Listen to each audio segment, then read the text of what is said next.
Like a consensus. He always has. So I rely on that. Discussion and decision. Is that what it said? I don't see it. It just says people transportation usually hazardous plan. You know, that's the discussion.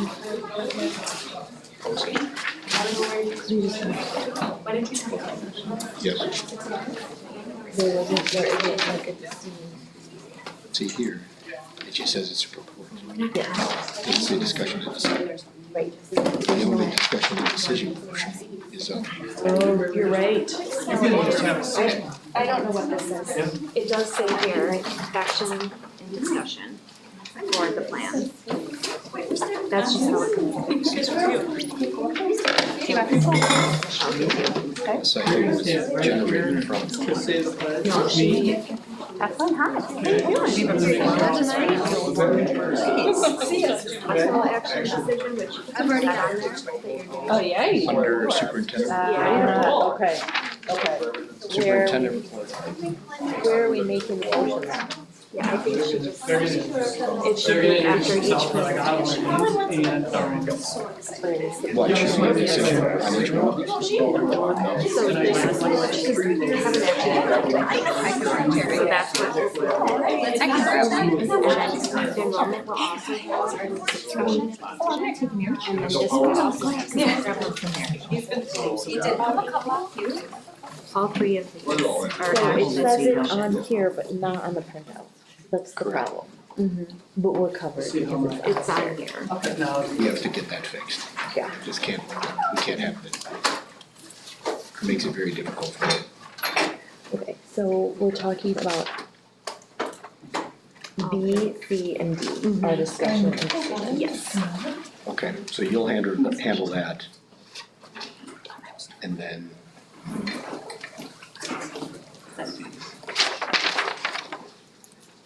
That's the one that will come out. Yes, That's the one where I'll have the motion. yes, exactly. Does that make sense? Sure. Okay. How about if I get a quick picture of you guys, Mr. Rich? Oh, you just get a picture of them? So we're back and open, right? All right, So we're Mr. just doing Rich? the pledge of allegiance? Yes. Good, how are you? Good. Thank you. No, I agree.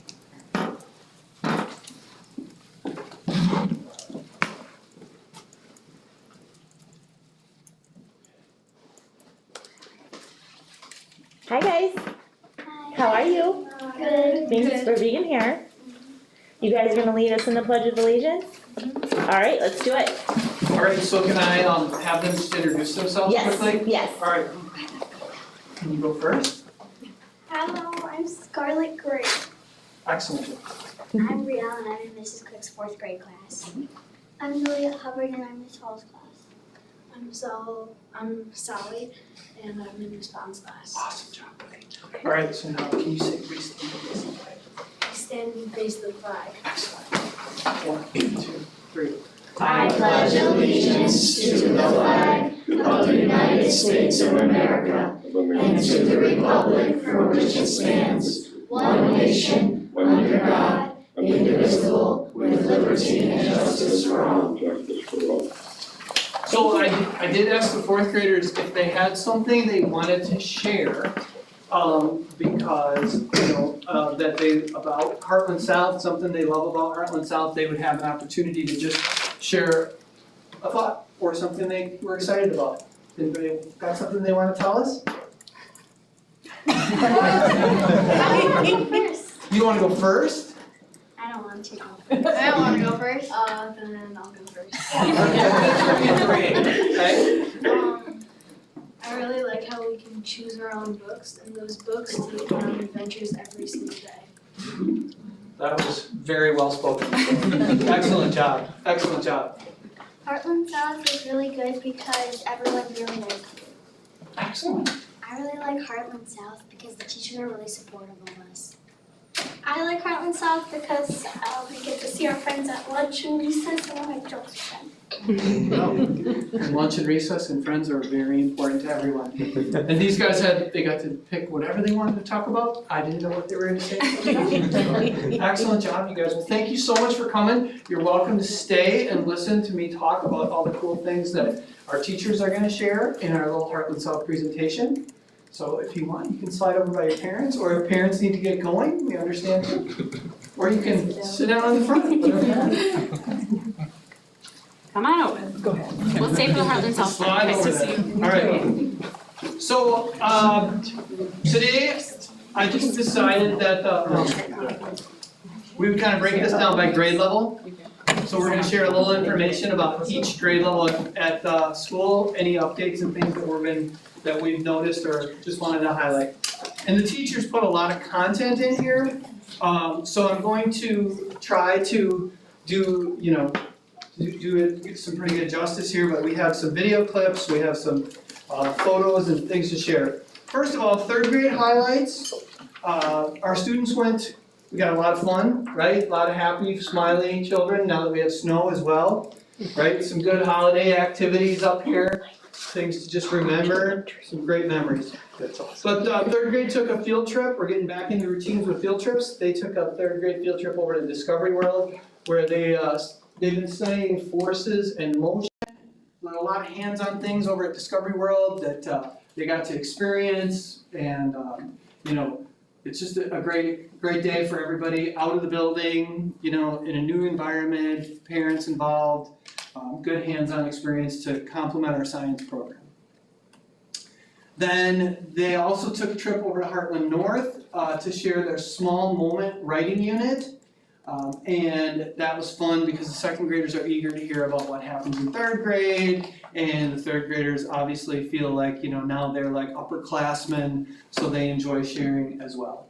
And the second graders will be coming eventually over to Hartland South as well. We usually do that in the spring.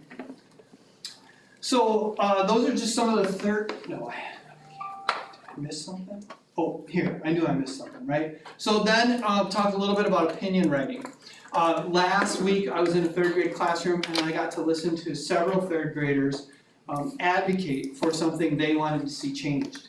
So they've all been working on their opinion writing. So we've got a student who's going to tell you a little bit about what goes into opinion writing.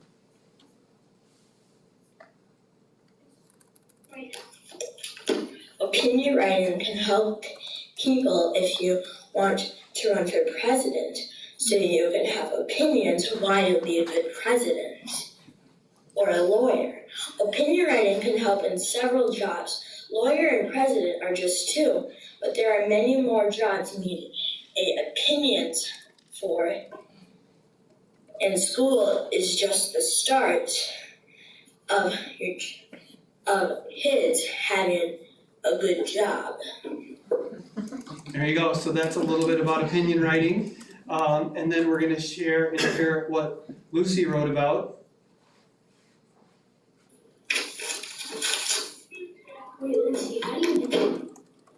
Hartland South needs different book bags. The students are constantly throwing out their book bags from damage. My solution is to get thick, wobbly plastic as the bag. And while we're in the process, we should make them smaller. Kids work hard in reading, but when their book bag is crinkled, it is hard to take home books. Book bags have a very important job, carrying around a reading log, books, and notebooks. These good bags will do good because they will not crinkle. One reason is because the book bags are too big to fit in our backpack, so the students try to shove it in their bag. They get crinkled and flaky. When they get flaky because there is a thin layer of plastic around the holder, and when they shove the bag into their backpack, the plastic gets torn or ripped. That is why we need hard, thick, wobbly plastic so it does not crinkle. I know this kid named Moses whose book bag got so bad and flaky even the zipper thing fell off. Not only does the book bag get ruined, so does the books. when the kids have wrestling matches trying to fit the book bag into their backpack. They damage the book because the bag is so thin. Also, these bags will be waterproof because sometimes the bags let little leaks on the previous one. This has got a very comprehensive You might plan. be feel, but it takes a lot of time to order and ship them to our school. But it's better to take time making these reusable bags. It's better to do that instead of keep ordering them. 1. These trusted bags should be transparent so the teachers can see through them to see if the students are reading at their level or taking home books. I remember when some students take home their book bags, but not a book. Reading is very important to education, but if you're not practicing, you won't succeed your level. On the other hand, they just might get a little bit yellow. So we can put a cover on the inside of it and clean it every week with good wipes. But that is not the only reason. The teachers trust the students to read every night, so the teachers can see the book bag in their backpack from a good distance. Another reason is when the kids throw out their book bag, it can easily blow away because it is weaved and light, so it is easy to blow away. It can hurt an animal or damage a plant. Paying attention to wildlife and nature is very important because kids enjoy being outdoors, but seeing garbage outdoors is heartbreaking. At Hartland South, teachers are dental-minded to teach kids life skills, so seeing trash outside is not a lesson to life.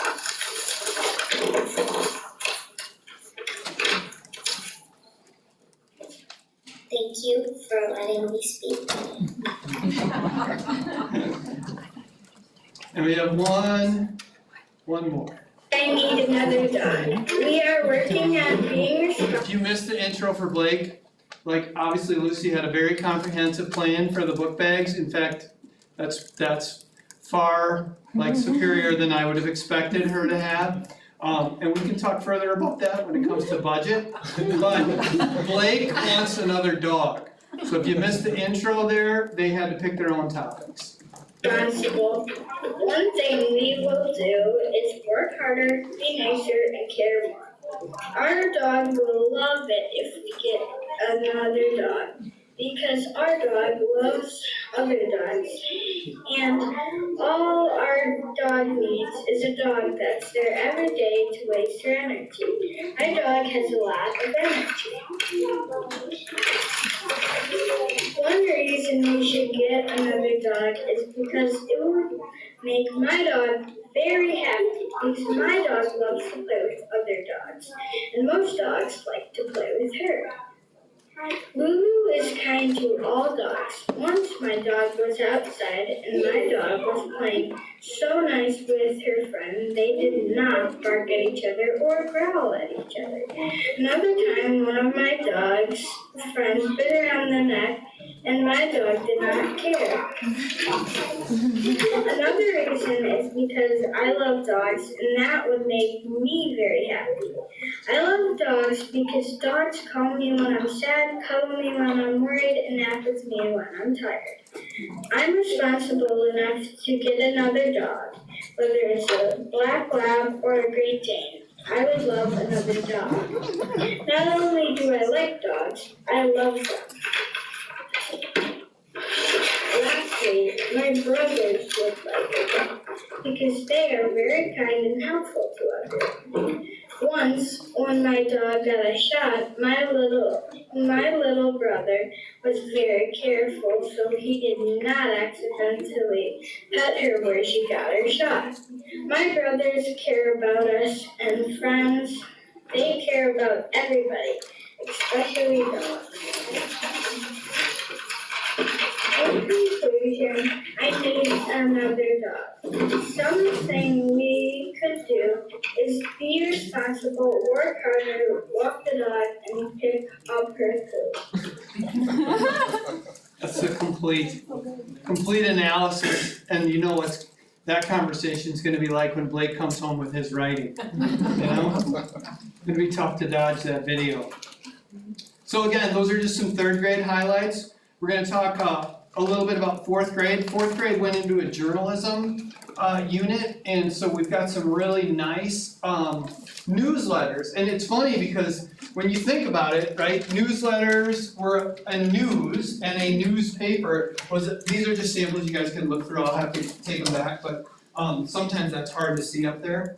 But my point is that that's a thing of the past, right? People don't necessarily talk about the newsletters or even the newspaper. So this was about doing the research, about checking your facts, about they tried to simulate the newsroom experience in their classroom, having their reasons, their explanation, etc. So you can see they had a lot of excitement about that. I have, as I said, those were the 3 examples that are listed here, acting like reporters. And then we've got just a couple of quick little, Juliet's got a little video News here. on Channel 15. My name is Hello, welcome to the Sky News on Channel 15. My name is Juliet Hubbard, and we will be discussing the prank war. Now, the prank war started December 4th and will hopefully be continuing into 2024. Prank war is at Hartland-South Elementary. Now the 4th grade teachers have been pranking other classes. This is the Sky News signing off. So as news stories can be brief, but she hit the high points there. Great job. And, oops, excuse me.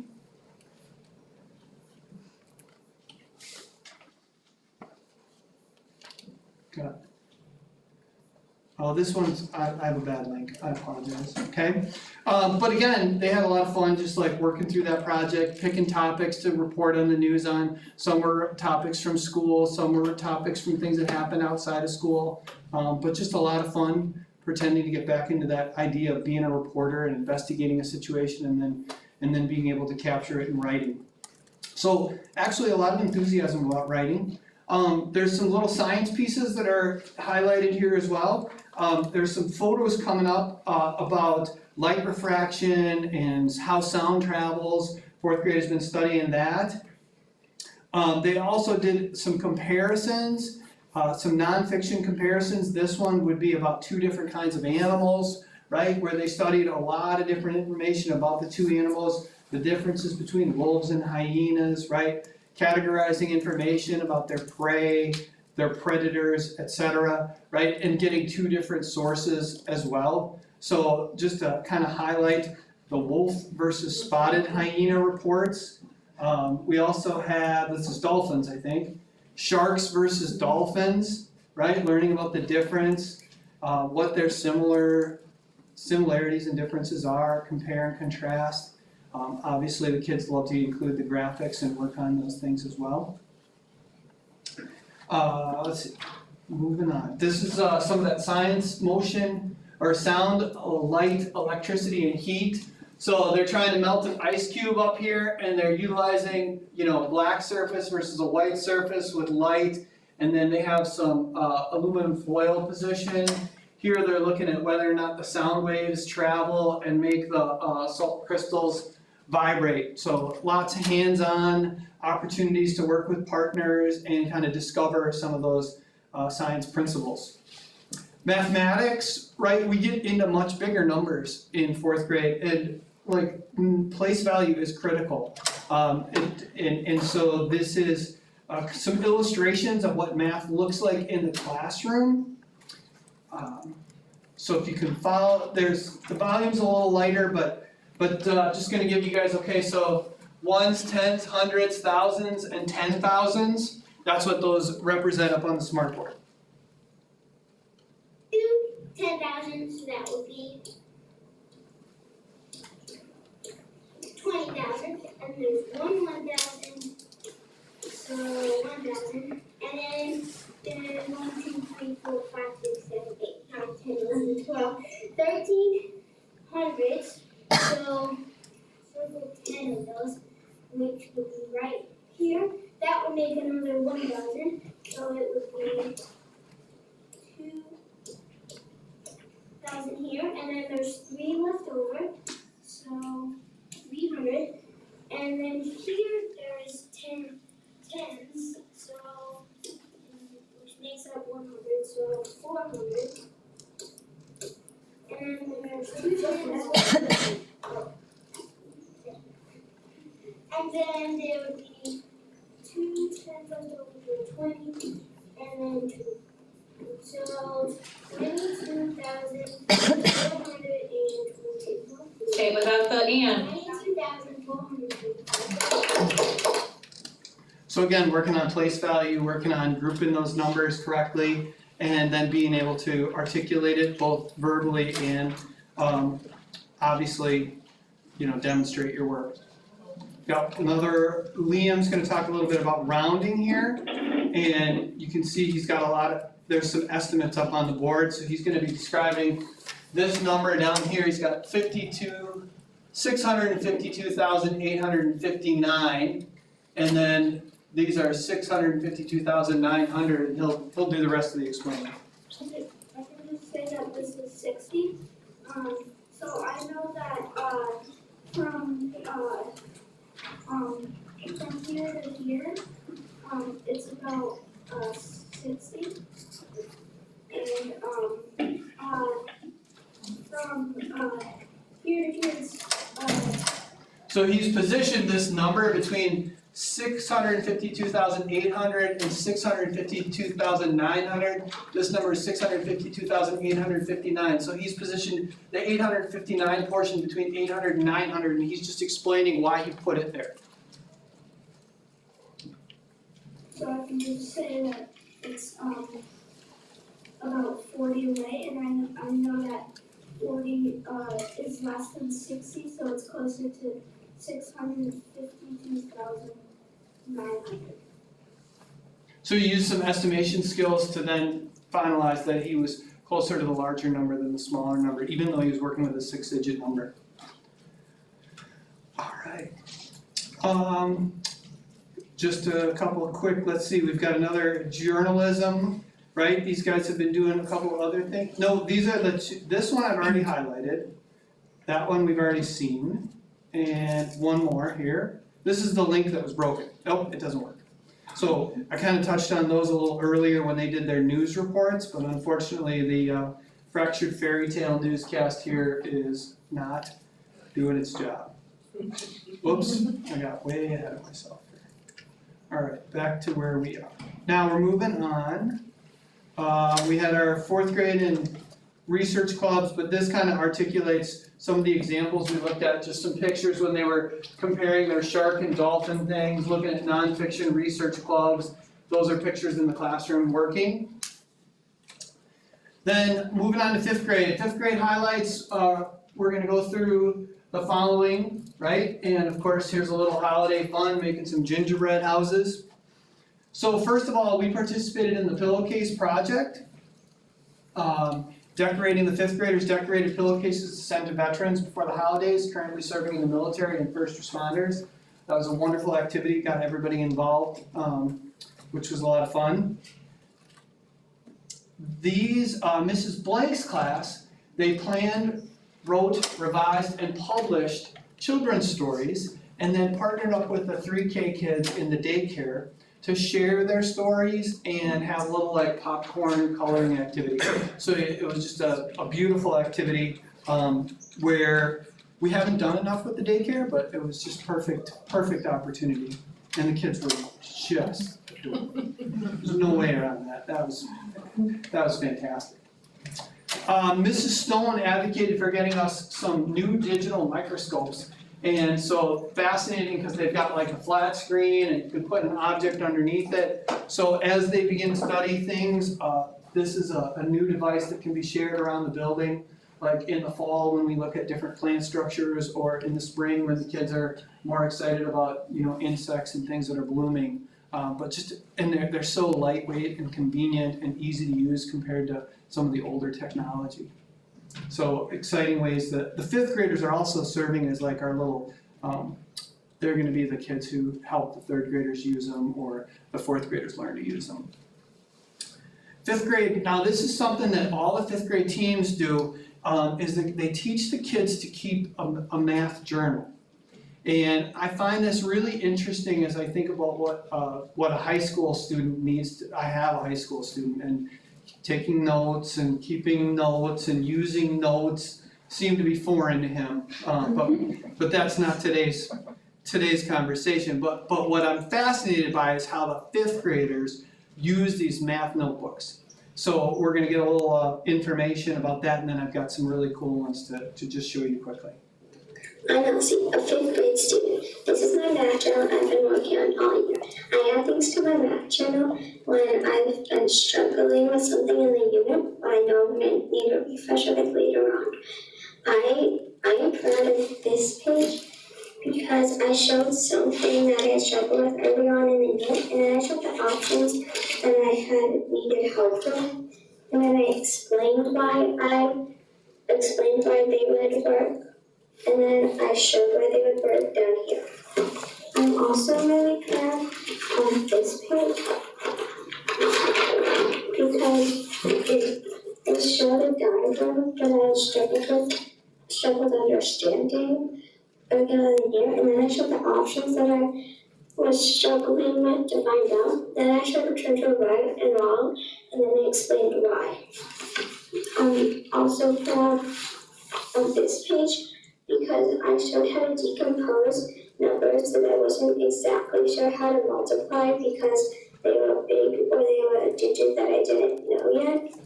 I'm also proud of this page because I showed different ways that you.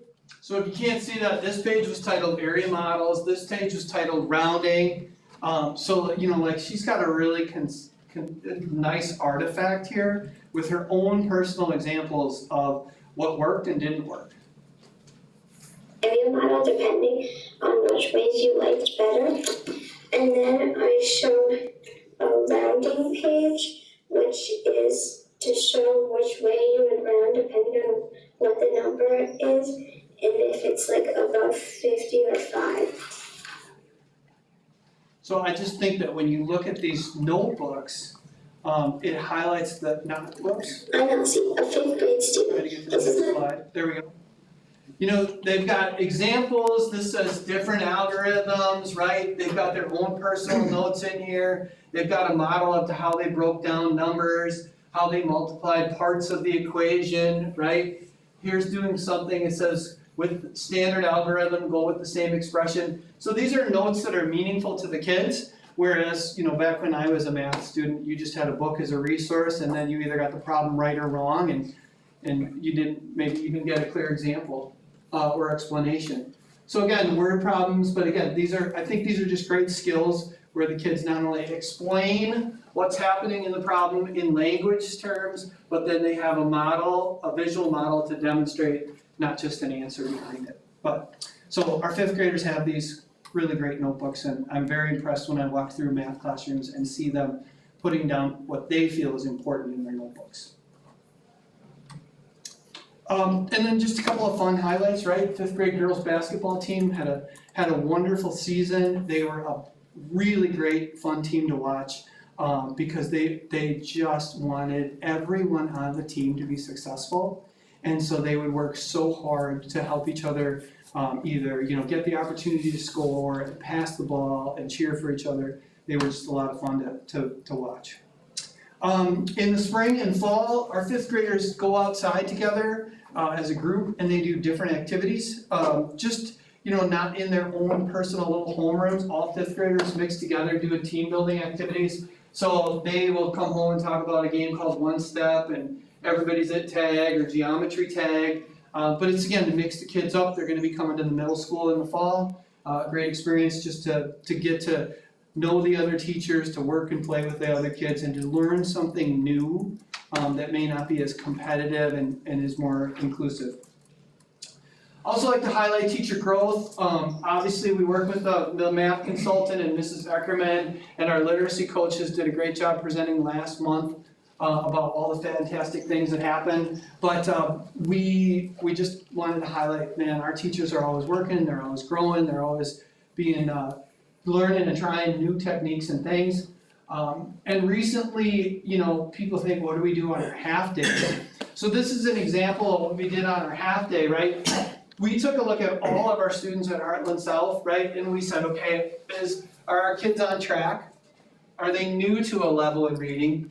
Is this new to a band to them, right? Are they unmoved, right? This student might be on track, but they're not making the growth we would expect right now, right? These are some kids that aren't making the growth, but their math scores look okay. So we're cross-referencing our like classroom data with our some of our other data measurements on the computer. Then we're looking at our forward data from last April and how that correlates with our other numbers. P being proficient, B being basic, advanced, below basic. And then we have a projected score for our next forward exam based on our MAP score. But we like to see that, like, okay, if you're doing well in the classroom, then your MAP score should look like you're doing well in the classroom, and your forward score should look like you're doing well in the classroom. We want to see that alignment.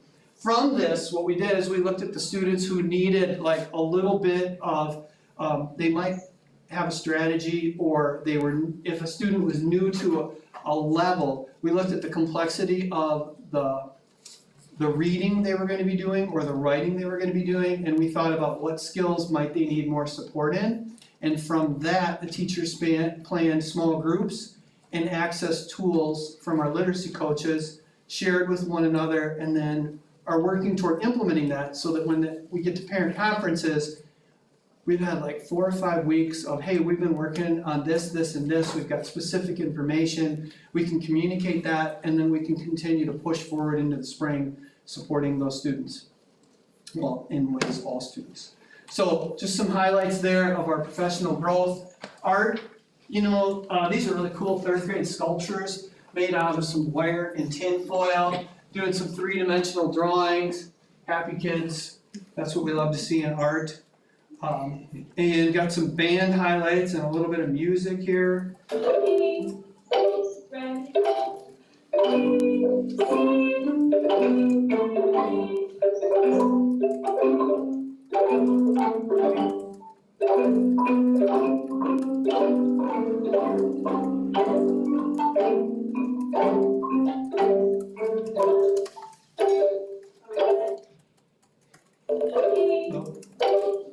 Didn't mean to replay that.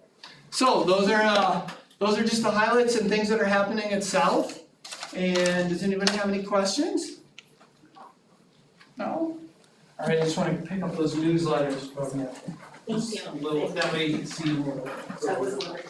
Thank you. You're welcome. It was fun. The teachers did a great job of just contributing and finding students who could share their experience. See you tomorrow. Bye. Bye guys, thank you. Thanks, guys. Thank Have a great night. Bye guys, see you later. Great job, Sophie.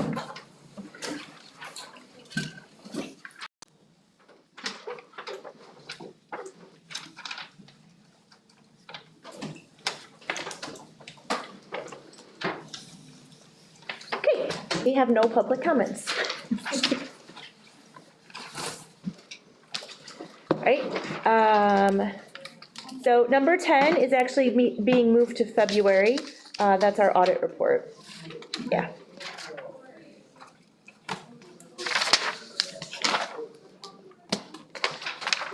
Right, we need to make decision on our closed session matters.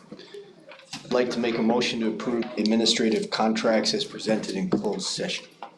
All in favor? Or, I'm sorry, second. I'll second it. Don't let me go there, sorry. Who seconded that? I did. Tiffany, are you doing roll call? Yep. All in Yes. favor? Yes. Aye. Tom? Aye. Aye. Okay, motion passes.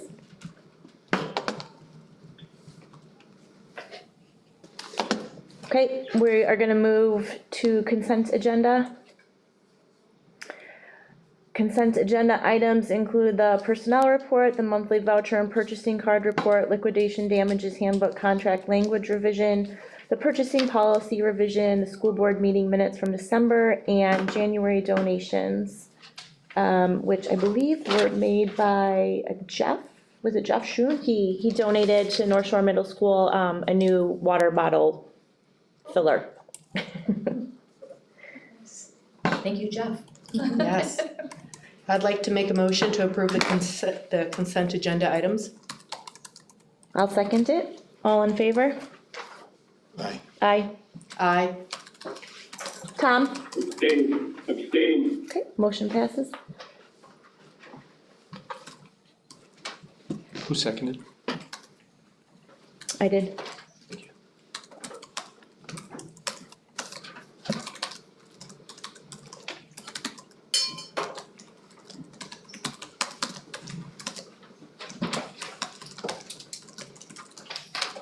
Okay, we're gonna turn it over to Tina for the superintendent report, and she's starting off with the state of the district presentation. Yes, good evening, good to see you all here this evening.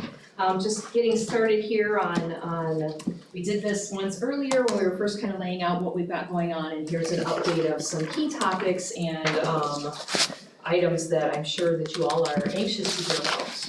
So we'll start out with a little bit of a transportation update. As you know, we've held 2 forums where we've had parents in, people in to have conversations. The number one thing that we want to make sure that we do is do it right. We want to make sure that we have our student safety at the top of our list, making sure that we are equitable in all the pieces that we are working through, and making sure that we're honoring policy, state statute, and the law.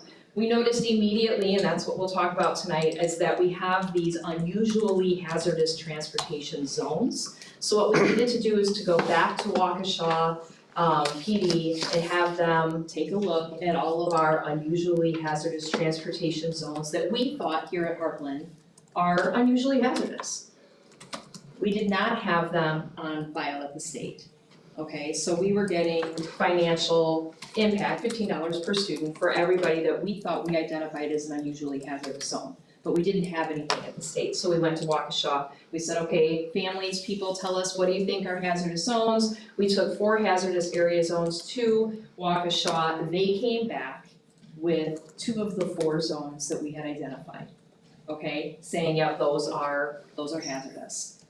Whether we agree or we disagree, we've got some concerns and thoughts, right? So we are gonna take the 2 that were approved and we're gonna submit them to the state. That way we can bill for the $15 per student for those 2 zones. We'll hit a little bit harder on this later, after this, looks like it's 2 agenda items down, where Amy and I will kind of tag team a little bit about what next steps are and what this transportation piece looks like. I know there's some concern, I know there's anxiety, people are anxious about, well, what about this, and we think this, well, I promise you, we're going to take care of kids. I think that's our number 1 priority, but we need to make sure that all kids are included in that process. Next up, we want to talk a little bit about attendance, the attendance update. I think you recall from the very beginning of the school year and my time here, identifying that attendance could perhaps be part of our, it could be the difference between a number 5 in the state and a number 1 in the state. And so what we need to understand is that attendance is taken into account for the report card. We are scoring 100% higher than all other districts in mathematics. And we are at the 97th percentile of all other districts in language, reading and literacy. So one of the other main factors that we look at in our report card is attendance. So we're really kind of deep diving into that. So you'll see here tonight, we have North Elementary, South Elementary, and North Shore. Total enrollment at each of these buildings, and then our little color coding. So we'll start with North. 56% of our students so far first semester have missed either 1 to 5 days of school. 16% of our students at North have missed 6 to 10 days in the first semester. 5% have missed over 10 days, and 23 have perfect attendance, 23%. Okay, so as you're looking at this total package, why are they out? Is he talking? He's coughing. Coughing, okay. Why, doesn't matter right now, we're just saying they're not in school, they're not here. For whatever reason, they're not here, they're not here. So then you look at South, 332 students at South, 58% of the South students have missed 1 to 5 days in the first semester. 19% have missed 6 to 10 days, 5% have missed over 10 days, and 18% have perfect attendance. Okay, so we look at North Shore Middle School, 50% of our North Shore Middle School students have missed 1 to 5 days. 24% have missed 6 to 10 days. 15% have missed over 10 days, and 11% have perfect attendance. So when we start looking at the attendance data here, we have this here, and you start thinking about the fact that we are scoring 100% higher than all other districts in this state, and we're at the 97th percentile in literacy, and this is the attendance we have. Imagine what we could do if we had 100% attendance. Or at least increase this, made this a little bit stronger, a little bit better. Kids were in school. Kids need to be in school because of academic growth and learning. School is the primary environment for structured learning where children acquire essential academic knowledge, skills, and critical thinking abilities. Regular attendance ensures they receive consistent and comprehensive instruction. Kids also need to be in school for social and emotional development. School provides a crucial setting for children to develop social skills, build friendships, and navigate various interpersonal dynamics. It contributes significantly to their emotional intelligence and prepares them for future social interactions. Routines and structures, another really, really strong reason why we want to advocate for students to be in school. Consistent attendance establishes a routine that fosters discipline, time management skills. The structured environment of school helps children develop healthy habits and a sense of responsibility, which are vital for success, not only in academics, but later in life. They have access to resources and support services. What I see our buildings doing to support children in need is remarkable. We just had a great data retreat this morning, and we were talking about, well, this is what we're gonna do for this child, and this is what this child needs, and going through the data, just exactly like Dave was showing you, but we did that district-wide this morning in literacy, and we were looking at all of those pieces. Well, we can do this for this kid, and we can help this child that way, but they have to be here in order for us to provide that support. And then lastly, preparation for future success. School attendance is directly linked to their futures. Regular attendees are more likely to graduate, pursue higher education, and have better career opportunities. Consistent school attendance lays the foundation for a successful and fulfilling life. So really keying in on this for our district. And there's a plethora of reasons why we just want to help in any way that we can to get our kids to school. So if you're a parent out there and you're listening right now and you're struggling with strategies to get your kiddo to school, give us a call. Reach out to any one of our administrative team and we will help you. We'll get you resources and we'll get you to school. Every single family, just so you can know, because sometimes maybe we don't go in and we don't check and we don't have any idea of how often has my kiddo not been to school. Every family at the end of this week will receive a report of the days that they've been out or the time that they've been out, the reason that they've been out, and then a little message from me. Talking a little bit about, again, the importance of being here. So it kind of goes through exactly what I was saying. Tina, has that been provided in the past? I'm unaware. I'm unaware. Okay. I think letters only went out to the ones that were very absent. It wasn't like a report that every family got. So this will go to all, correct? All families, every family, whether you have perfect attendance or you've missed 1 day or you've missed 20. Great, thank you. Absolutely, yeah. We do, just so you do understand, and we do send out attendance notices, especially as we start to see chronic absenteeism. So we do get letters sent out to home, hey, is there anything that we can do? Here's some resources, reach out. Exactly to what Tiffany was saying, that yes, we do target those, but I think this is important information, whether you've missed 0 or you've missed 10. I think it's important for parents to know. So that's my attendance spiel, you'll hear more about that. We have behavior, pardon? Tom, I was gonna ask a quick question. This is very interesting, thank you. And obviously, lots more needs to be explored. But has 1 or 2 key factors become more apparent as we've seen this attendance decline? Sure, I think we can speak to some mental health stuff, right? I mean, I think we've got concerns about that. I think we've got kiddos that are staying home for various reasons. I think we have vacations taking place during the regular school year rather than at designated break times. For whatever reason, sometimes, families' schedules don't align with a district calendar. I get that, right? Like, you're gonna take vacation, you're gonna do it, maybe in April instead of on spring break. We wanna try to reduce some of those things, but we're taking a deep dive into the why, sure, absolutely. But not at this point can I definitively give you all of the reasons why. No, I get that. I'm just asking, do a couple of these pop out? And then there's that apparent state threshold of 10, and that's an obviously important number.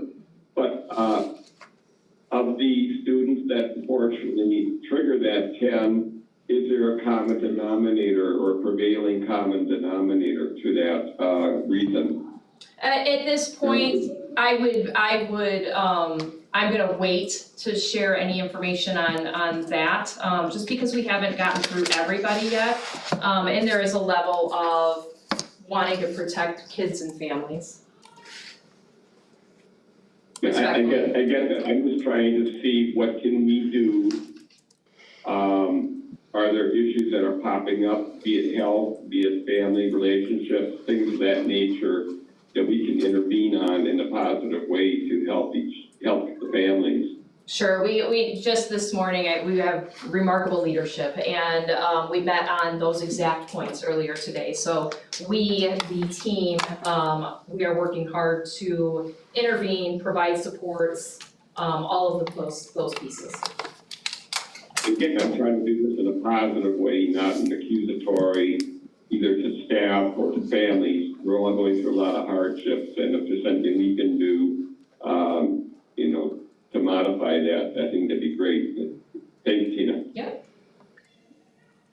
Another piece that we've kind of talked a lot about, started out with the transportation piece, became bus behavior. So we started building out some bus behavior work, and then we spilled that over into a total comprehensive behavioral management plan, and wanted to give you an update on that. Again, some great staff members, I think we've got 11 or 12 staff members, and then additionally our leadership team working together to identify common behaviors, and then what do they look like that are age appropriate, using common languages and making it a K-8 comprehensive plan.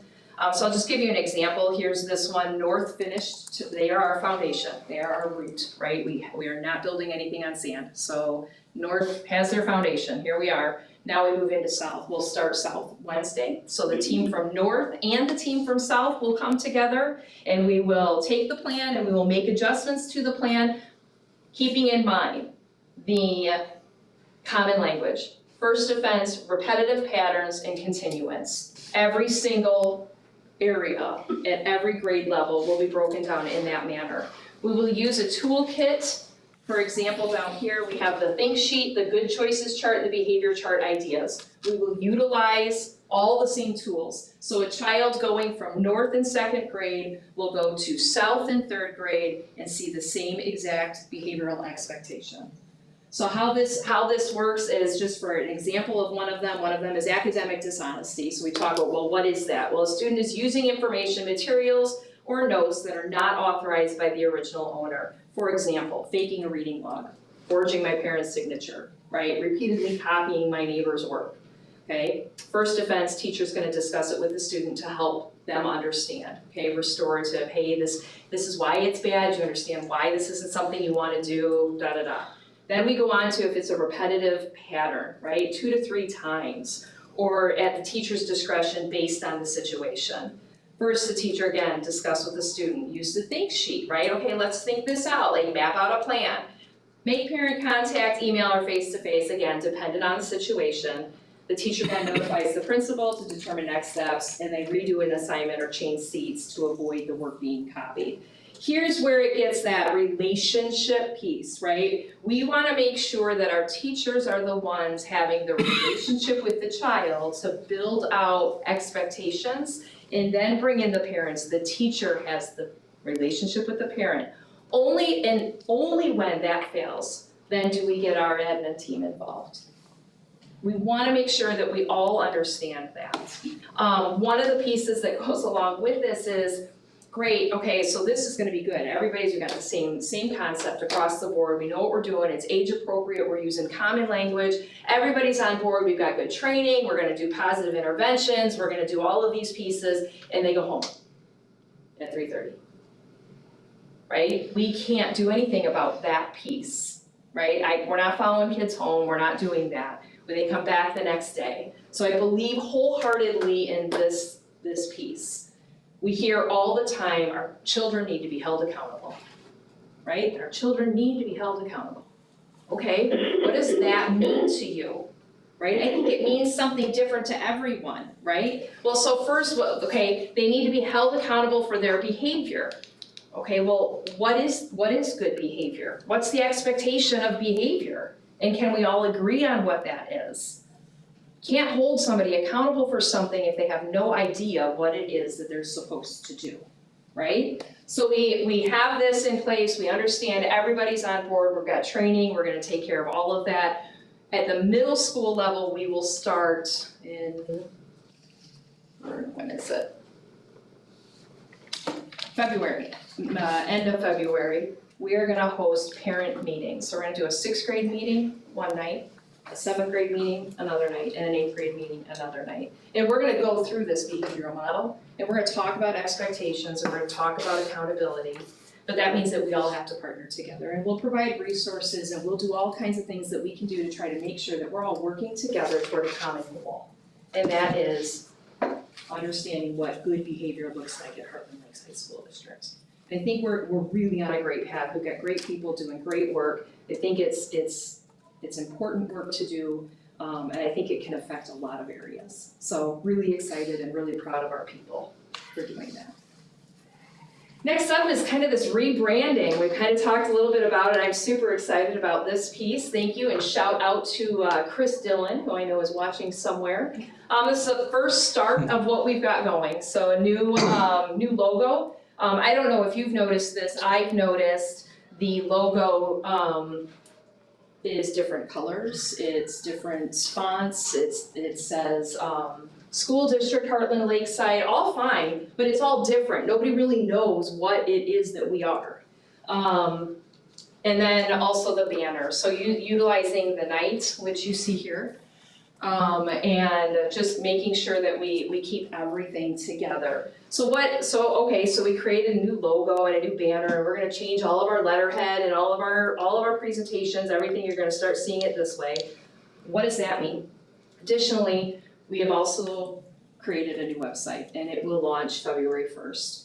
So with this is just one screenshot because it's not live yet, and they didn't want me to use a URL to make it live. So you can see already, it's totally a different concept. There's a drop down over here, and you will be able to identify your school. So if you're a North parent, you go onto the main page, Heartland North, it takes you to its own site, and it's all Heartland North information.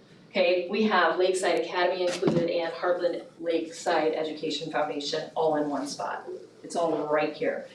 We have drop downs, we've got, it's It is going to be, we're gonna do a dashboard, we have all of those pieces, it's all going to be right at your fingertips. It's very easy, one button click, it's there, it's very present. I can't wait to start to do the trainings for you. I will do video webinars, so you can just click on and watch and see how we go through it, but really excited about that piece.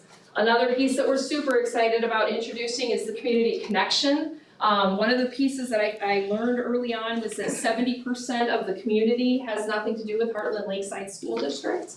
They don't have children here, so we wanna make sure that everybody's hearing the wonderful things that we're doing here, because we've got grandparents that have grandchildren, maybe they wanna come to Hartland-Lakeside, right? Let's talk about the great things going on here. So we created a community newsletter, it's at print right now, and will be sent out as soon as it's ready, at the latest, the 29th. And we will do another one at the annual meeting and budget hearing, so that will all go out. This year there was just the two, next year we're hoping to do it quarterly. We just have a lot, right? There's just a lot going. And then additionally, we are going to be doing a survey probably in April, May, kind of talking about what next year's gonna look like as far as community forums and listening sessions and what we wanna do. Here's a little sneak peek, it is gonna come into your mailbox, but I just can't wait to share this with you. So again, just really kind of highlighting the great things about Hartland-Lakeside School District. Outstanding achievements. Again, we have a math highlight, we have a literacy highlight. We did do a little district finance for everybody out there. Of course, the arts, clubs, athletics, school board, open enrollment for the 24-25 school year. I want to talk a little bit about that in just a second. Lakeside Academy, just really highlighting all of the pieces that we have going on. We talked a little bit about open enrollment. We really want to share the great things that we're doing, so we're going to hold some forums. One of the first things is just this open, everybody come on in, let's talk about Hartland-Lakeside. So we're just going to invite anybody who wants to come and listen to myself and my admin team talk about all the great things that are going on here at Hartland.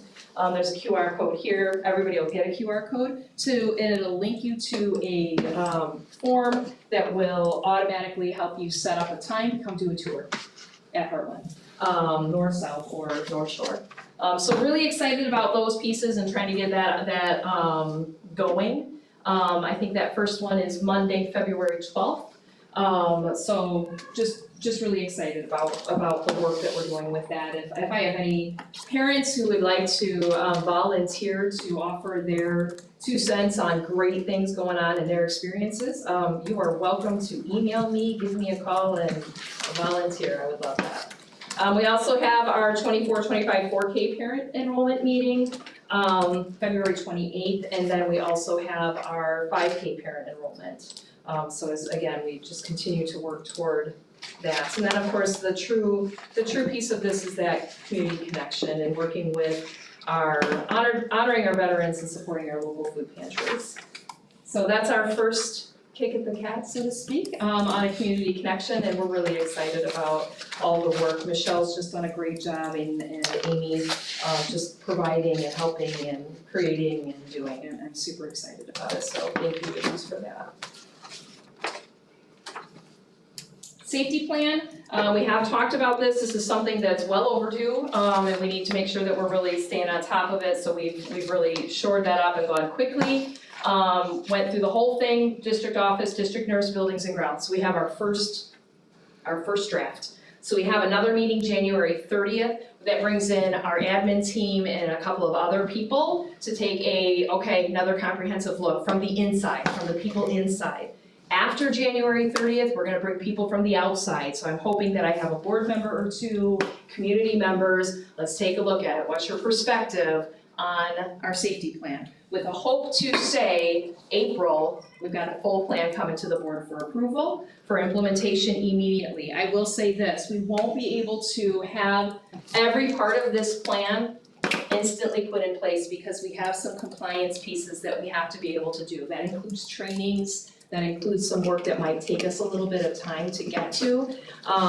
But we're confident that we can make that happen within a year as far as those pieces. But as far as the true safety, we talk about hard landscaping, we're gonna talk about entries, we're gonna talk about all of those pieces. That's where this comes into play.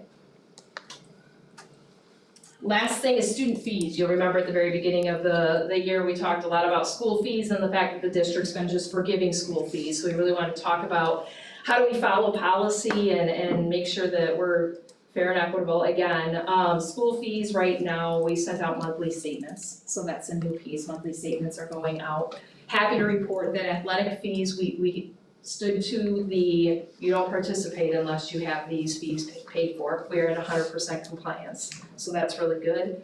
Lunch balances is another one that's real tough for us. We're not gonna not feed kids, right? Can't not feed kids, but we do have some pretty extraordinary fees. So we're just gotta figure that out. Automated phone calls and emails go out to homes weekly. That's kind of where we're at with that. Library fees as well, as some of you should be hopefully starting to receive the emails coming from the library if you have lost or overdue books and fees. So those should be coming out this January. If you haven't already, you might receive them. Maybe you don't have any lost or dues. So really glad to have that work again. You know, great work on Amy and Maureen's part to kind of get those things in place. I think that's all I have for the superintendent report, just some updates for you. Okay, thank you. Thank you, Tina. Thank you. It all looks awesome. A lot of work and a lot of effort, so thank you. Okay. We need to, Make decisions on B, C, and D at this point in time, correct? Right, That was just the Amy? district presentation. yes, Right, Superintendent's so we're report. moving on to pupil transportation. yes, so if you're in board docs, there is an attachment which shows the two plans that the Waukesha County Sheriff Department did deem unusually hazardous. So you see my memo, just kind of explaining a little bit, and then the impact is that at the end of this fiscal year, I will be able to invoice the state and receive funding up to $15 for those pupils. So part of the requirement is that the board does need to review the plan and approve it before I submit it to the state for their approval. So you see my brief memo as well as the Waukesha County Sheriff Department's report. I did highlight the two that, because all four were on there, that they deemed as unusually hazardous. And then I also included Google Maps with the highlights. Maureen put these together for me so that you can see what area they're deeming. So if there's any questions, please let me know. Otherwise, we would recommend that the board approve this so that I can send it on to the state. Madam Chair. Yes. I'd like to motion to approve the unusually hazardous zones as presented by the Waukesha County Sheriff Department for the bus transportation program. I'll second that. All in favor? Aye. Aye. Aye. Okay, motion passes.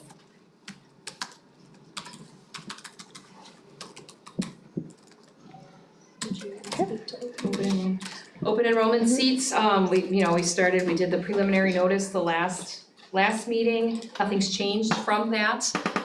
We have discussed, if we have an influx based on the great communication and the rebranding and the work that we're doing to try to bring people in, that we would consider additional sections. It just depends on what that ends up looking like. That, of course, is at a state of flux, and there's absolutely reason to be able to do that, to just, make that happen if it were to. But we're comfortable with what we've presented to you as preliminary seats.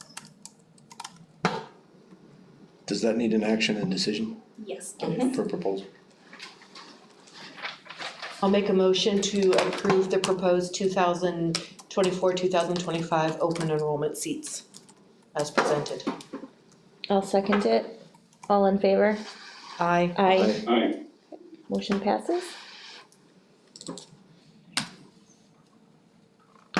Okay, School year calendar?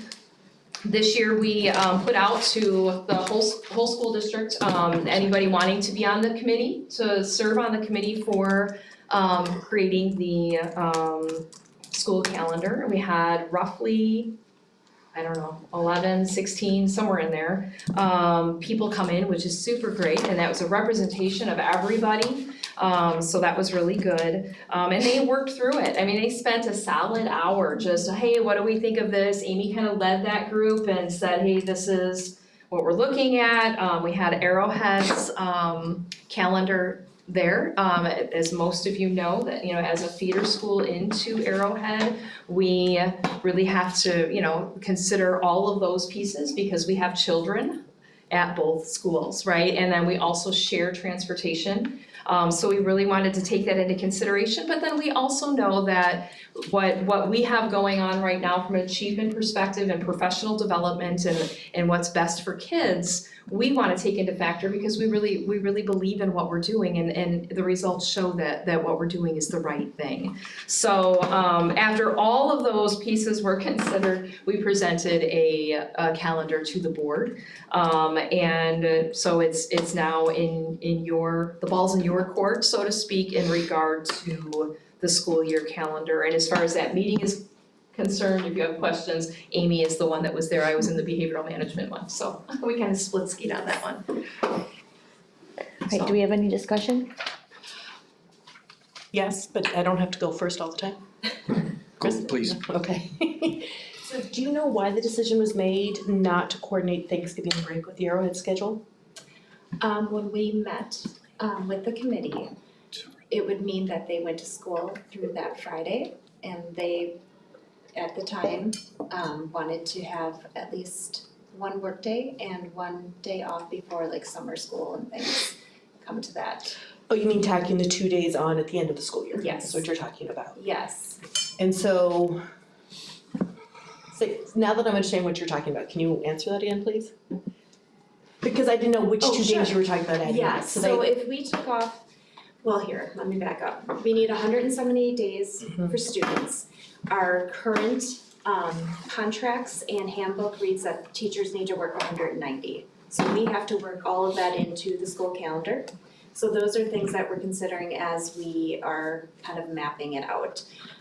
Michelle actually does a great job of looking at Arrowhead and starting with this, and then we take it to the committee and kind of go back and forth. We went month by month with those at that meeting and discussed days that they wanted and didn't want for every single month. So this is the draft that the committee came up with. We did talk about Thanksgiving break and some of those other things, but then there was a give and take in other areas. So if we gave them the students and the teachers that week, it had to be tacked on to the end of the year. So again, it's just looking at that give or take. And so the numbers again are we need 178 days for students and how many for the teachers? 190. 190. And then why did the staff not want to extend the school year by those extra 2 days? Well, the feedback we got at the time was just, I think kids get a little squirrely, but they wanted, because we're already going longer than we are this year, so it's already a half week longer. And then if we went to Friday, that means teachers would probably have to come back on Monday to do report cards and things. So it's, again, it's a give and take throughout the year, but that was what the committee felt at the time. Obviously, that's the feedback that we got in that minute. I would add to that, I think you mentioned summer school. So we have a pretty robust summer school and we're looking at some of that work. Our teachers then would go, right, they go straight into the year, they teach until Friday, right, possibly have a work day on Friday, and then turn around right away Monday morning and start summer school. So that would be a tough thing for them to have to do. Don't we normally have at least a week's break or two between the end of the school year and the start of summer school? Normally, but remember, we're a week earlier this year, so we have a week break, and then we start. Also, we have the holiday, so Dave, I think you were. Oh, we were just reflecting in the past, we haven't had a week. I mean, when you go out to Oh, really? Okay. to that late of a date, that second week of June, typically we start summer school the following week. Because I was looking at the other feeder schools. Unfortunately, Merton, Swallow, Lake Country, and Stone Bank are like us, they don't have anything published on their websites yet, but at least North Lake and Richmond have followed the Thanksgiving break for the Arrowhead calendar. So just looking at what some of the other feeder schools are doing. And I know that talking to community members, we're gonna have a higher rate of absenteeism those 2 days, because if kids have 3 days off, but the older kids have the full week, there's gonna be families who are gonna take their kids out. So we'll probably have a higher absenteeism those 2 days. The other thing is though, is the other schools are ending on June 6th and not June 11th. Sure, so that is explained by the days worked, right? So Right. we in our district have chosen to say this, that students need to be here for 178 and our staff need to be here for 190. Other districts, we are doing the work right now, we've researched a lot of it and we have a great table. There are districts in the area who are only in school for 180 days for staff, or 190, 194, that's the top. That's as much as people would be teachers would be teaching. So that's why, those calendar years, there's some staff in other districts that aren't required to be here that long.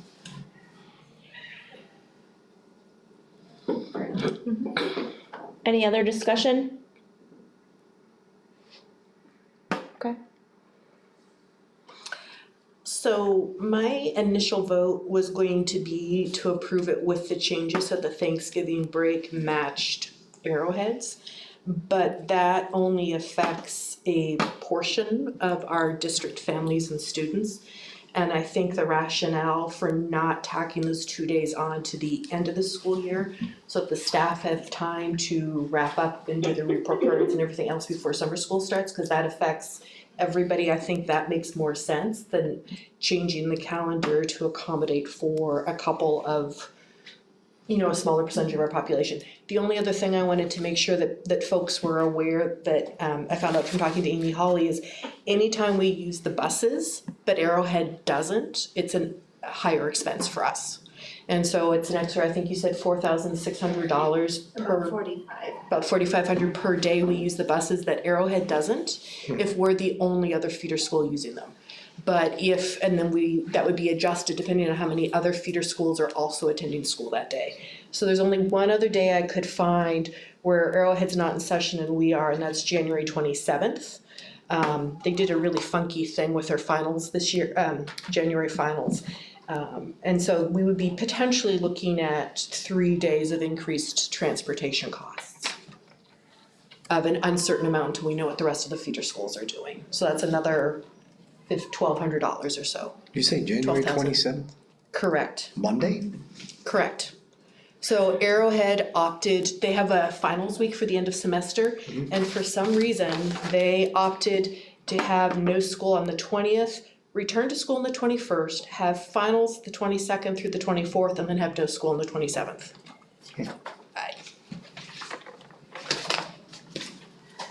So as long as we recognize, there's gonna be some increase in transportation costs there, I'm okay with approving the calendar as presented. I don't know if. Amy, who was on the committee? Oh. Was it a large group or a small? Yeah, 11 to 16, Oh, somewhere in okay. there. You don't have to give names, I mean, it's just, We is had it? a principal, we had some teachers, Michelle was in the room. Okay.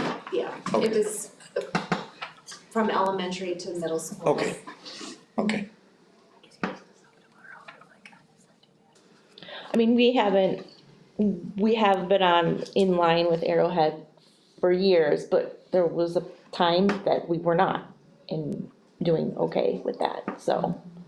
I think the thing that might be, is the adjustment this year is that Arrowhead is changing the way they're doing things. Right. From their time on task to their PD to their, all of those pieces, right down to their minutes. And so that does impact every single, one of the feeder schools, which is why you're not seeing, I don't have access to any of the others, because I think everybody's kind of in this quandary a little bit about, well, how do we match? Oh, this is kind of, right? So once we go through this for a year, I can see us making some adjustments, or Arrowhead making adjustments. It's just when you always kind of follow that, then you're kind of doing, well, wait a minute, right? And that's where we're at, we're just in an adjustment period, and give us another year and take a look at things, and Arrowhead's gotta go through what they have to go through Sure. with new admin and new concepts and ideas.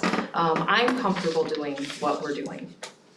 And for the future, could we have more proactive conversations with the other feeder districts? Because again, if it's the $4,500 as an example, if you've got 6 other districts all saying, no, we're all on the same page, Arrowhead's on their own, that financial amount then is. Sure, so very- I may be remiss in saying that I did not share with you, I meet with the other districts every month. So we have been having these conversations, Okay, you have. and it has been, trying for all of us to try to determine what we wanna do and how that looks, and, you know, we all have our philosophies and the way that we're doing things and the work that's being done, so I apologize, we have been having those Yeah. conversations every single month at those AAS meetings. Lake Country School did not have Martin Luther King Day off. Right. They had Friday off because of the way their Stonegate exams did the ended, same, so right, we gotta do what's right for us. Okay. Okay. Do you need a motion Yes. to approve? Okay, I will make Madam Chair, Yes. I'd like to make a motion to approve the proposed schedule for 24-25 staff calendar school year, as presented, School year calendar, school year calendar. What did I say? staff. Staff, sorry, I was reading there, I was looking at the school calendar. Okay, I'll second it. All in favor? Aye. Aye. Okay, calendar approved.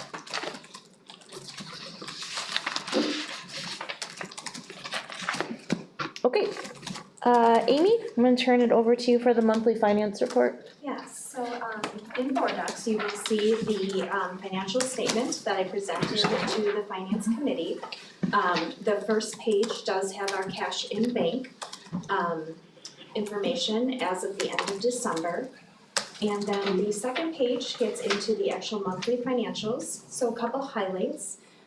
For Fund 10, our general operations, we did receive an aid deposit from the general equalization aid or general aid of 1.245 million. The district has received about 13.5% of the budgeted finances at this time. January, as you know, is when we start receiving our tax deposits, so January will look very different than December. But I'm happy to report our spending looks right in line with what it was last year. We're at about 34% of the total budget. So please ignore that negative thing, it will look better in January. For Fund 27, that is our special education. The deposit to note would be special education aid that we received of $101,000. That does come a couple times throughout the year, otherwise it's that interfund transfer that keeps that account balanced each month. So Fund 27 expenses to equal revenues, so when you see that difference, that is from our Fund 21 fundraising expenses to revenue at this time. Fund 46, our capital improvement, the amount on the local source is just interest, again, it's just earning over 5%, which is fantastic. So we're just building that fund for future projects. Fund 50 is our food service. We are actually operating at a positive at this time, but we have only paid Chartwell through November, so we are a month behind on those invoices. But all looks well with Fund 50. And then Fund 81 is just the daycare. That's 100% self-funded. So she is right on par with where she should be. You do see that she's over 50%, but it's because of that playground upgrade. So that is coming from fund balance, which we'll discuss more next month. But otherwise, everything looks right where it should be this time of year. Does anyone have any questions on the monthly financials? Nope. Okay. All right. Moving on to committee. Okay. So as I get the report, I'd like to just bring up a recommendation for the future, on future agendas. So we're giving the PPC report now, but all of these items have already been voted on under consent agenda, which it's fine, because we've had time to review them in packets, but I don't wanna say it makes the reports less impactful, but sometimes I think it might be nice for the board and the community to hear what took place at the committee meetings before the vote. Again, that way there is some more detail or flesh that can go into the decision-making process. So again, I'm happy to report it, but all of this information has already been approved, but just a suggestion for the future. So in the consent agenda, one of the things that we talked about was the liquidation damages policy for when we have a separation of employment. And what we had discussed as a board and then in the committee was to try and have a program that looked at the compensation of the teachers and took that into the effect in case there was a separation. But keeping in mind that there is a cost to the district when a person leaves, so we have to recoup that. So keeping the tier 1 and tier 2 the same, but then the tier 3 did more of an attack on not punishing people disproportionate to their income. So by putting in the 8% with a basement and a ceiling, it allows for a little bit of flex for different pay scales. So I appreciate the board approving that recommendation. The Neola rollout process, so, and Tina can feel free to jump in as I go through. Do you have stuff to present, or would you like me? Go ahead, you go ahead. I will just show people then once you talk about where you're at. Okay, so as we transition into Neola, the administration, and thank you for all the work that you all did on it, they went through and pulled out all the Neola policies and then took our existing policies and compared them with one another. And then highlighted for Jeffrey and me where there were areas of differentiation and tried to bring them together so that the spirit of our policies remained consistent within Neola. Now, we have a lot of policies, okay, a lot. So as I had a wonderful work trip, got to read all these on it. How we got to the point of recommending and going through each one of them is they printed out all of the zeros series first for us.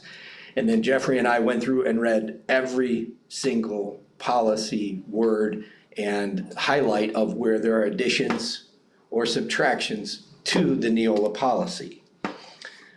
The good news to report is that there was nothing fundamentally that changed in spirit, and everything carried over very nicely from existing policies into the Neola template.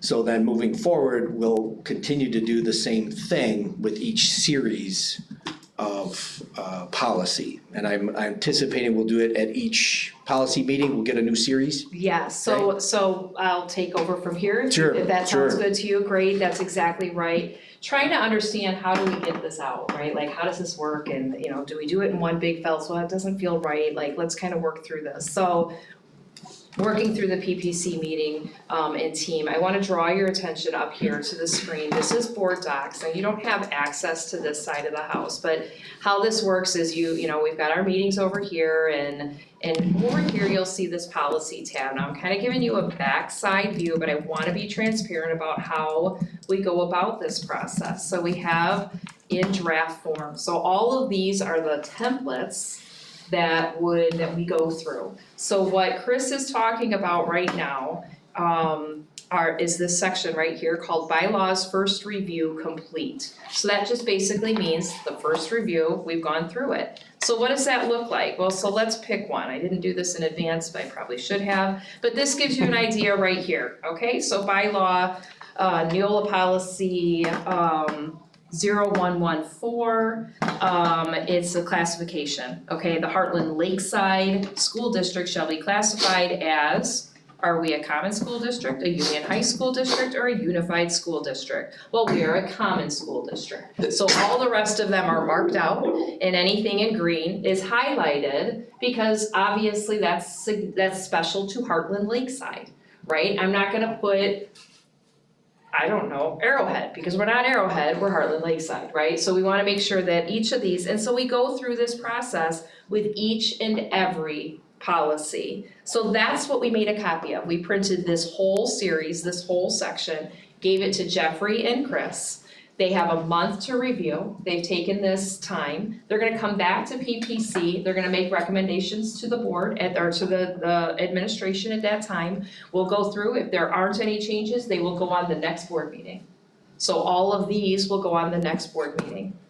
And then at that PPC meeting, once they have been like, yeah, we've checked through them, they look great, we will give them a new set.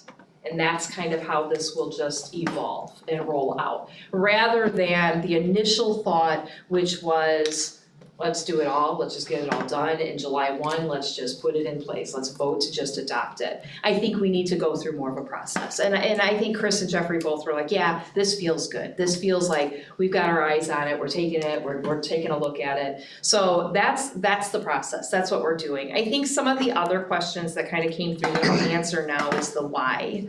It got lost somewhere. Why are we doing this? Why are we going to Neola?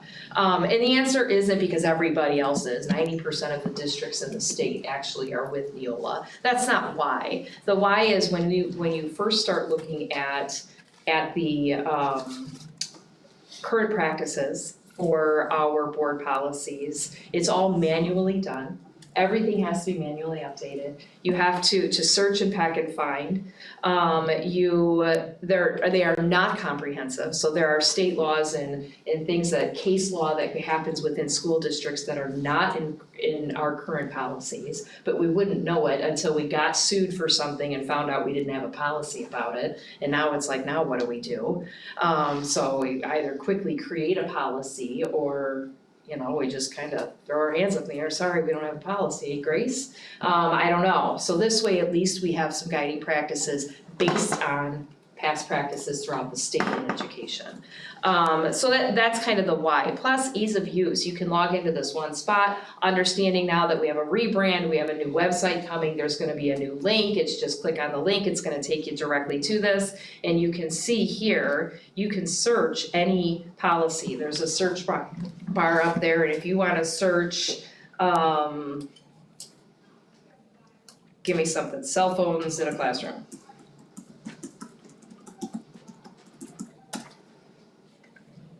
Please tell me that there's something. It's thinking. Oh, there we go. All right, so this one comes up with conduct in a virtual classroom. So here's one that hasn't been touched. Okay, it's in the 5,000 series. We then have to go through this and see, okay, what is Hartland-Lakeside currently doing? We are not looking to make changes right now unless the board directs us to do that. All we're doing is looking at what is written here, what do we currently do, cross it out if if it doesn't apply, and then give it to the board. And the board then looks at it. If there's something that has to be changed, then they will tell us that they would like to see that changed, and we will highlight that extra. It will be pulled out separate. Does that make sense to everybody as far as a process? Yeah, and just a couple other things to note. When we talked in committee, we trust the administration. They did a very good job here, and so it could be very easy to say, oh, well, good, just apply the same logic and thought process to all the other. But in an active due diligence, we thought it would be best to trust but then verify. So that's why we're reading through every single one, and that's why we did that as kind of an honor to our commitment of what we do. So that's number one. The second thing, and I'm not sure if it's in the public sector or section of this, and maybe you can tell me whether or not it is, but for board members, when we're looking at policy, Neola allows us to do a search in their system across all districts in Wisconsin if we want to. So if we're looking for an issue, a policy we don't have, or would like to expand or retract something that we currently have, we can look in their system and quickly search throughout the state for all other districts and what theirs are, and it pulls up a comprehensive list and you can click right on it and read the policy. Versus oh, Heather, didn't you say you have a friend at such and such school district? And didn't they just talk about doing that? Yeah. Can you maybe get me in touch with that guy and I'll call him and see? That's ridiculous. This is so much easier for us. So again, this is another one of the tools that Neola brings to us. So once we can do this, then you'll be able to search like she showed.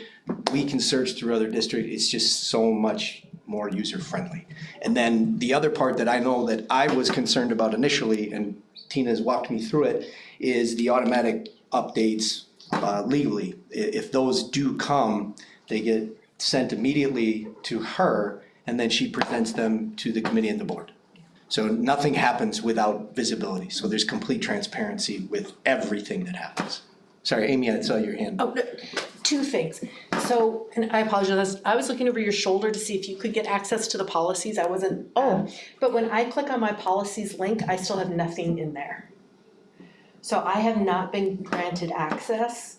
And so once you guys, PPC, have approved a series, hopefully the rest of the board will have Yes. access to that. Because you're gonna need more time, so as soon as Yes. PPC has it, then we'll drop those in there, because Okay. you're gonna need a month to look at them. Yes. Like, but keep in mind, that's why we have a committee as well, Yeah. right? Oh, Is yeah. that you trust your colleagues to do the work, but understood that we want to take a look at it and Because what if we're that gonna be looks like. voting on it, I wanna be able to say I Correct. read it. Okay. Right, all of Okay. these are like, you know, like you kind of, what do they say, you're building the plane while flying it, or Right, okay. when it's in the air, kind of thing, yeah, a little bit on that. And if we're approving the new series on a month-by-month basis, we're gonna have this period of time where some of our policies are WASB and some of our policies are Neola. You're absolutely right. Correct. Okay?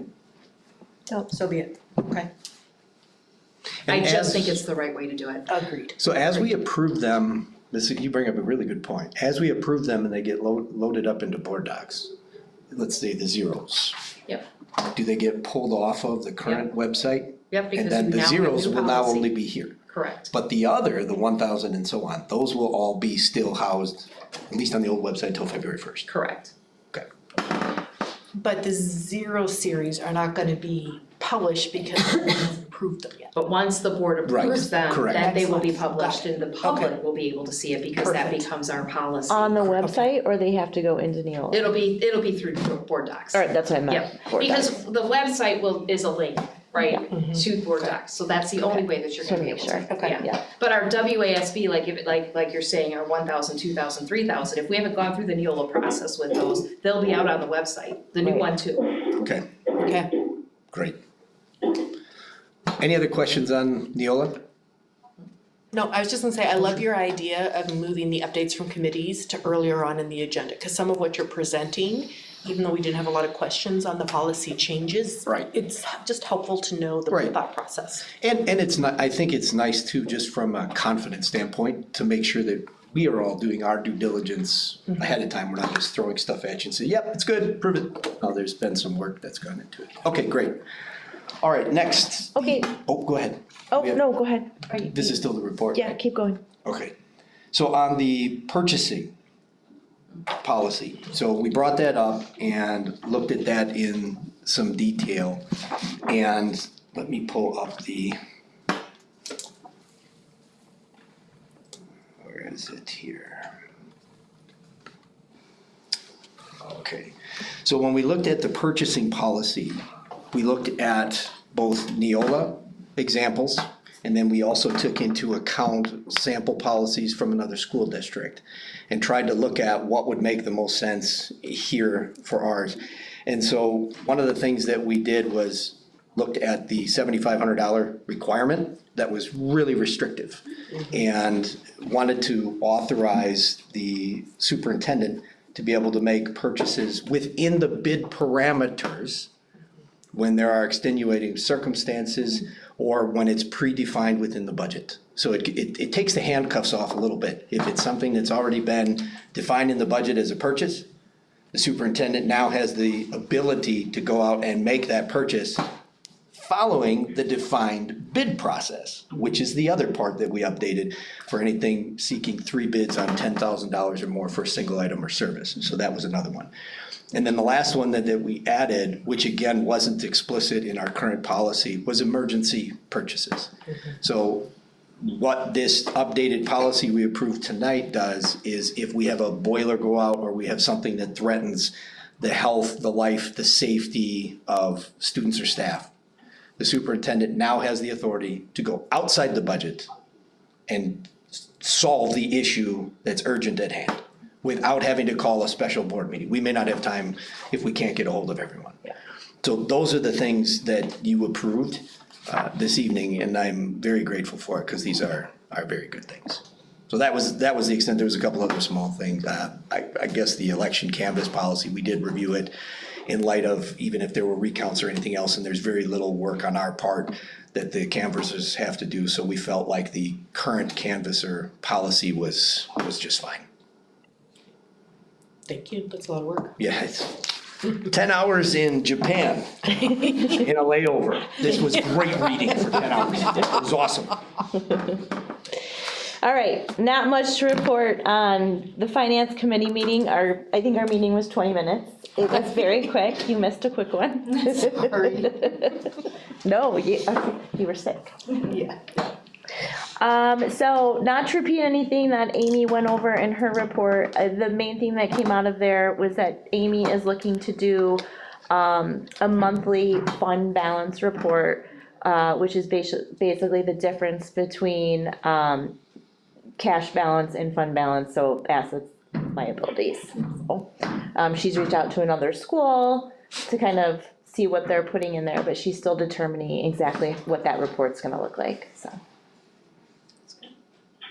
So we are gonna move on to the WAS Convention and Delegate Assembly Resolution update, so. Hold on 1 second, Tiffany. Yes, Tom? Yes, two quick things. We bounced out of Chris's report, updating purchasing, and you may have said it, Chris, but I'm not sure. There's no page number. But anyhow, under general provisions, the district administrator is authorized to purchase all items within budget allocations following the guidelines. And then beyond that, the district administrator is authorized to make emergency purchases, blah, blah, blah, blah. Do these proposed purchases fall within the $10,000 updated limit that we've proposing here? So the 10,000 limit is for the bid requirement, not necessarily a purchase requirement. So for example, if there's are you saying there's no limit, dollar limit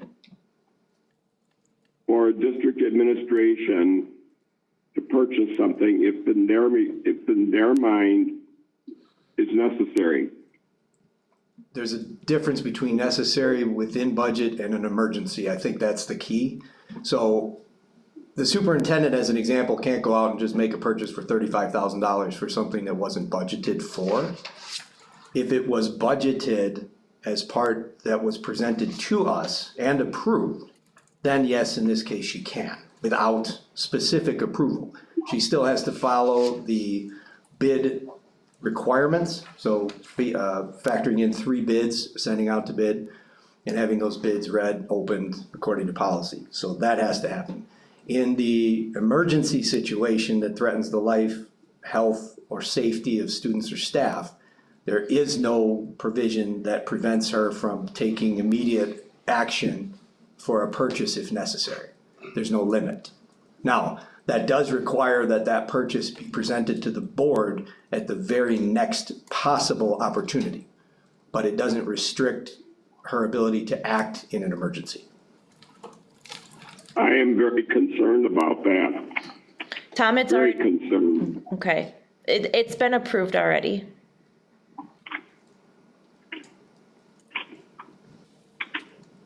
It was approved as part of the consent agenda. All right. And then secondly, I see no provision in this proposed purchasing to prohibit fractionalizing various contracts so that they fall within the $10,000 limit. For example, if the item to purchase is $16,000, that would bump into the $10,000 limit. And what I'm asking is that there be a prohibition or a caution so that that $16,000 isn't broken into two separate $8,000 contracts, so they could slide in or fall within that $10,000 limit. I would like to see some language in that.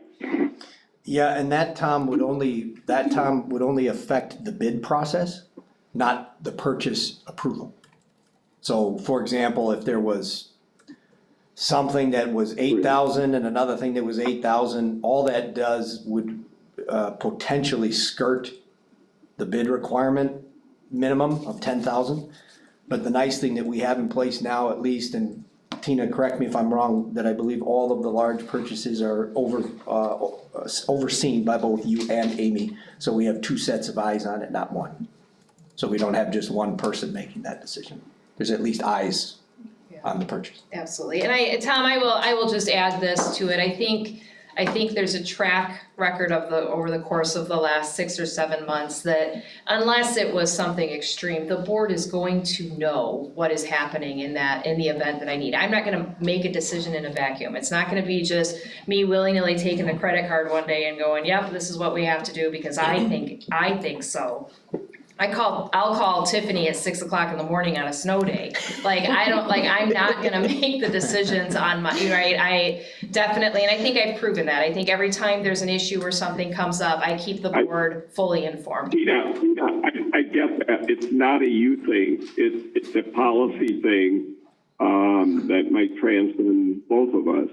And that's why I'm just saying those safeguards need to be in there and be very explicit when we're talking about public money. So that's my recommendation. Tom, this is Amy Harker-Murray. I think part of the checks and balances also then comes through Finance Committee when we sit down and look at the financials. Tiffany and I paid very close attention to that. And there have been times where there have been large expenditures come through. And Amy Hawley has to remind us that that was for a special purchase that the board already approved 4 months prior because we've already moved on from that.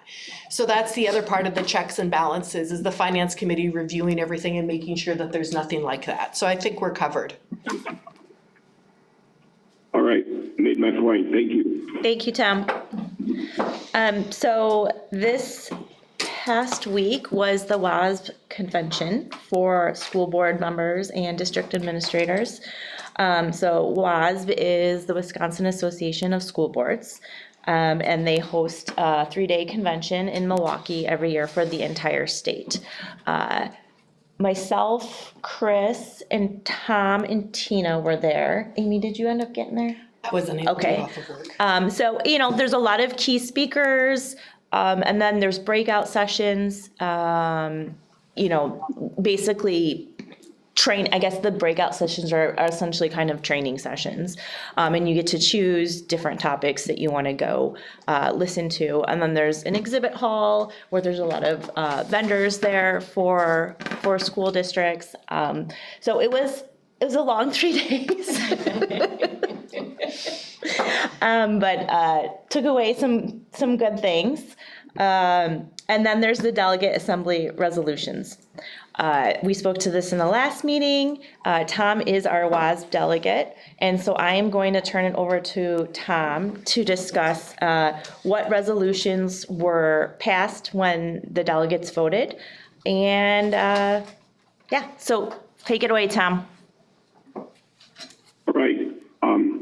In the interest of time, I prefer not to try to address each individual resolution, although I do have my notes, my records, which I will hand over to the district office for your safekeeping or whatever. The assembly had again about 300 participants.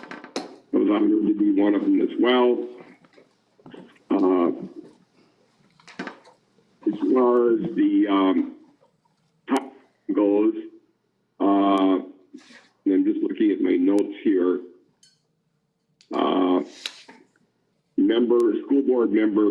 School boards are requested to submit their resolutions prior to September 15th for consideration by the Policy and Resolutions Committee, which then forwards them or combines them moving forward into the Delegate Assembly. That said, some years we send in something as a district approved by the board, and also we have information that we as a district can support and direct the delegate, in this case me, to not support. As far as I know, that did not happen this year, which is fine. Most important if there's a very controversial issue. That said, last year's assembly was a disgrace. I've said that before. I will have to say this year it went extremely well. Most of the resolutions were approved. Probably the ones that bear additional monitoring by our school district. I'm just trying to look for the number. I don't see it. I'll find it later.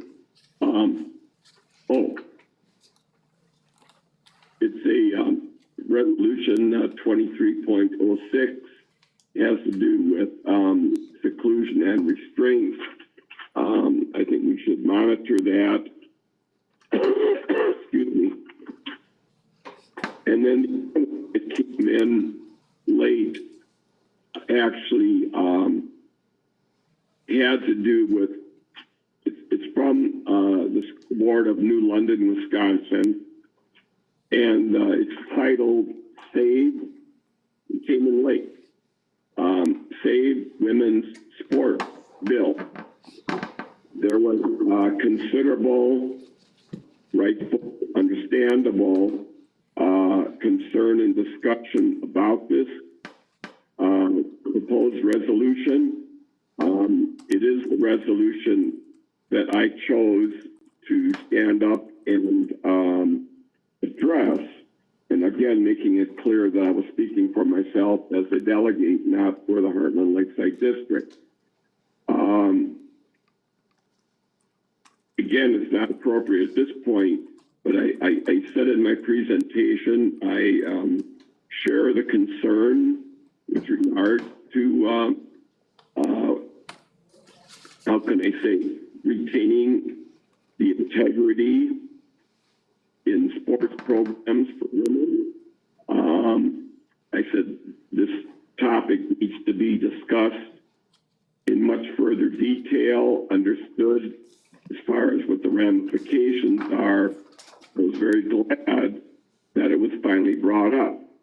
My position was that it should not be voted on without more thorough discussion by all the various 400 some school districts in their respective boards. So for me, the other person testifying regarding this issue, my recommendation is to not approve voting on it because it does not allow all of our districts, like we're doing now, to get into the details of this. So in essence, it's an excellent start. It's an excellent topic. It really needs to be addressed more, and it's something that we as a district, as well as others, need to get into in detail and take a stand on for next year's. I'm sorry, I'm losing my voice. I'm sure everybody's concerned about that. I'm just joking. I hope that we can bring that up before next September 24, discussion and come up with a proposal for the next delegate assembly. As such, out of approximately 300 people, there was a proposal to amend it, et cetera, et cetera. Because it's brought up at the last minute, it requires a 2/3 vote to be placed on this past week's agenda to be voted on. So the bottom line is, excuse me, the proposal to place it on the agenda, take a vote on, failed. Remember, it requires a 2/3 vote. The vote subsequent to my and other testimony failed by 71% to a 29% margin to be considered and voted on in this year's delegate assembly.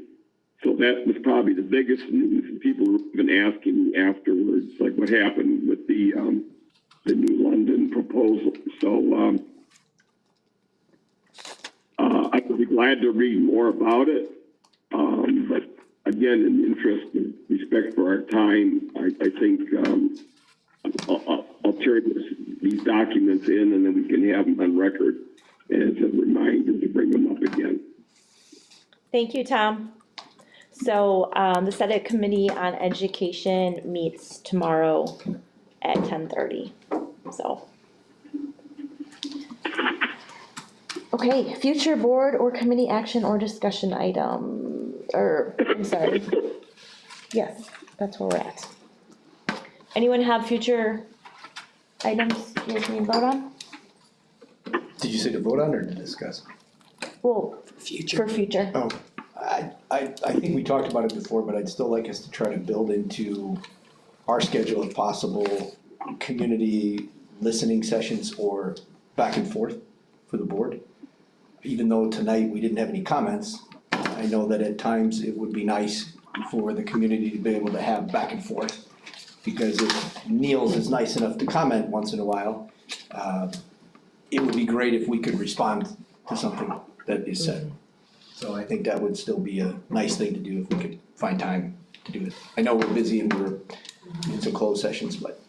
Yeah, and I think at the last board meeting when we brought that up, somebody said they were gonna reach out to the president of the Arrowhead board and see how they managed to work that because of legal advice to the contrary. And I had volunteered to do that. I wanna make sure that I have blessings to be able to do that and that we have some kind of an idea or plan going forward before I bother somebody with it. Okay.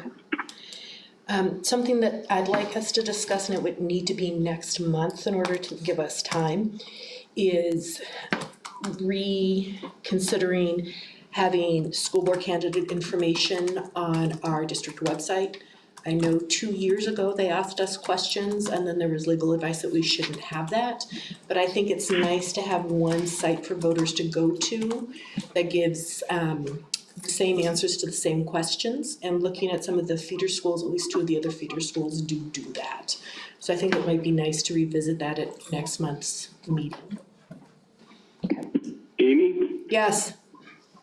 Tom, real briefly, not to start a debate on the issue, but I think one of the key items that came up is that when we as a school district, as a school board,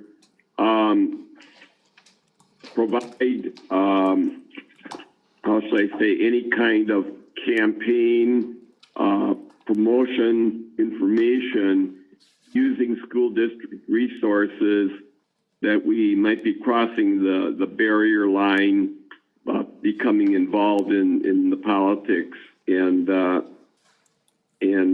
trying to think what else we brought up, but that was the key thing, is using our school district as a de facto campaign tool. And Tom, I vaguely remember, I remember that part of the conversation from 2 years ago, but at the same time, 3 out of the 5 board members weren't part of that information from legal counsel. And at least 2 of the other feeder schools do provide that information. So I would suggest that it's worth at least revisiting, because it's been 3 years since the last time we did. Yeah, I'm happy to revisit it with legal. Thank you, Tom. Tiffany, Yep, you're happy to discuss this with our legal counsel? yes. Okay, all right. That's my main concern, is that we're using time or other resources to, right, whatever. I hear you guys on both sides. They're both valid points. All right, thank you. Yep. Okay, PPC committee meeting is scheduled for February 8th, 5 o'clock. Is that good? Correct. Okay, finance is February 12th at 11. We're good? Okay, school board meeting is February 19th. That is also we just need to be aware of the fact that that is teacher conferences. There are no students that day, and the Friday prior to that day is no students either. Okay. So maybe we wanna consider pushing it out or to the 20. Because our administrators and everybody else are gonna be busy with parent conferences. Potentially myself. So how did that get missed when the schedule was made? Okay. So pushing it out to the 26th? Okay. Okay. I'm fine with that. It's a very valid point. Did we double check those types of things with the new calendar? And We board certainly will. Okay. We talked about it. Yeah, good, okay. In where you had the calendar, 24-25 calendar, I listed all of the I board meeting dates yeah. for the year and checked everything, so there were no conflicts. Okay, perfect, thank you. Okay. So do we Alright. need to vote to actually formally change that to the 26th? No. Okay. And will you be doing an executive session at 5:45? Absolutely. Thank you for asking. And the date is when, the 15th? February 26th. Oh, sorry. That's okay. 5:45? Yes. Thank you. Yeah.